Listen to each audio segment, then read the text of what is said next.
왕조용 사당으로 변질된 가짜 민주당을 떠나보냅니다. 37년 몸담은 민주당을 떠납니다. 저와 전현직 구의원을 비롯한 1,000명의 당원은 오늘부터 더불어민주당을 탈당할 것입니다. 더불어민주당은 더 이상 민주당이 아니기 때문입니다. 지금부터 민주당이 아닌 10가지 이유를 설명드리겠습니다. 첫째, 민주당은 김대중의 입당 역사와 함께 시작됐습니다. 김대중의 관용과 통합의 정신이 사라진 민주당은 이제 더 이상 민주당이 아닙니다. 역대 어떤 지도부도 지금처럼 비주류를 1도 인정하지 않은 적은 없습니다. 지금의 민주당과는 완전히 달랐습니다. 김대중 대통령도 최소한 40% 정도의 비주류는 인정을 해왔습니다. 두 번째, 특권과 반칙 없는 세상을 꿈꾸던 노무현의 정신은 흔적조차 사라져버렸습니다. 무엇보다 공정해야 할 공천 과정은 공심위도 아닌 예비후보자 검증위원회라는 옹색한 기구를 통해 이미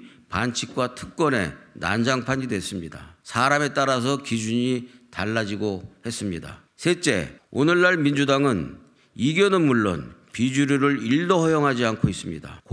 공천권을 쥐고 겁박과 공포로 다른 목소리를 억압하는 친명 호소인들의 사당이 되어버렸습니다. 넷째, 많은 국민들은 민주당이 대안 없이 정쟁만 벌이며 당대표 지키기에만 몰두하고 있다고 생각합니다. 이것이 윤석열 정부 지지가 밑바닥인데도 민주당 지지가 지지부진한 치명적인 원인입니다. 이런 현실을 민주당만이 외면하고 있는 것입니다. 그래서 윤석열 대통령과 이재명 대표가 서로가 서로에게 필요한 역할을 해주는 적대적 공생관계라는 말까지 나오는 것입니다. 다섯째, 당 주류의 최우선 목표가 당대표를 내세운 사당화 작업이다 보니 국민과 민생은 뒷전으로 밀렸습니다. 170석의 거대 일당의 역할을 제대로 못하고 있다는 것입니다. 지난 2년간 170여 석으로 윤석열 정권의 오만과 독주를 제대로 견제도 심판도 못했는데 총선 목표로 내세운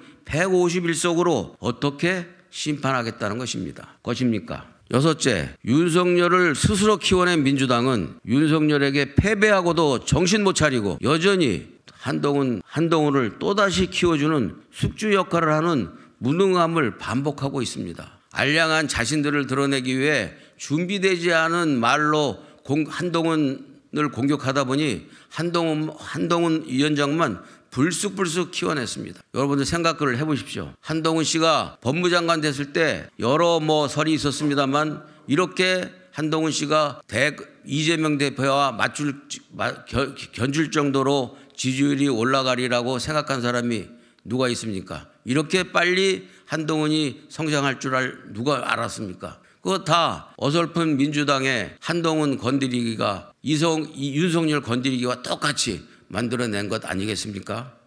일곱째, 그러다 보니 윤석열 정권 견제와 공격 화력은 여권 원외 인사였던 이준석 대표 1인의 절반에도 못 미치는 무력함을 보여주고 있습니다.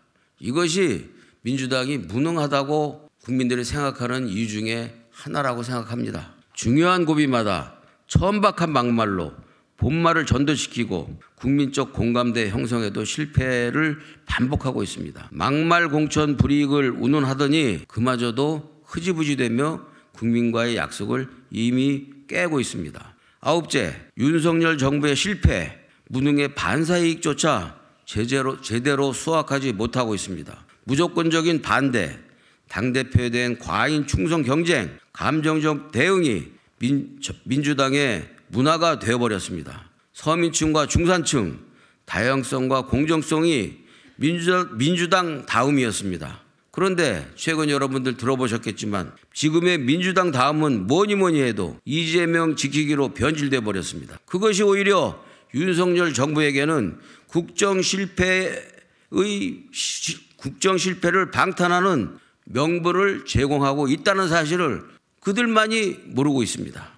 열째, 민주당 스스로가 국민의힘과 윤석열 정부 심판의 방패막이가 돼주는 현실을 정작 민주당 자신들만 역시 모르고 있습니다. 삼총리를 비롯한 당의 원로들의 보편적이고 상식적인 충언을 외면하고 공천 과정에서도 그리고 당 운영 과정에서도 찐명과 호위무사 꼽기에만 몰두하고 있습니다. 통합과 국민참여 공천이라는 단어는 이제 사당화와 사천을 숨기기 위한 수사적인 포장지에 불과합니다. 이상입니다.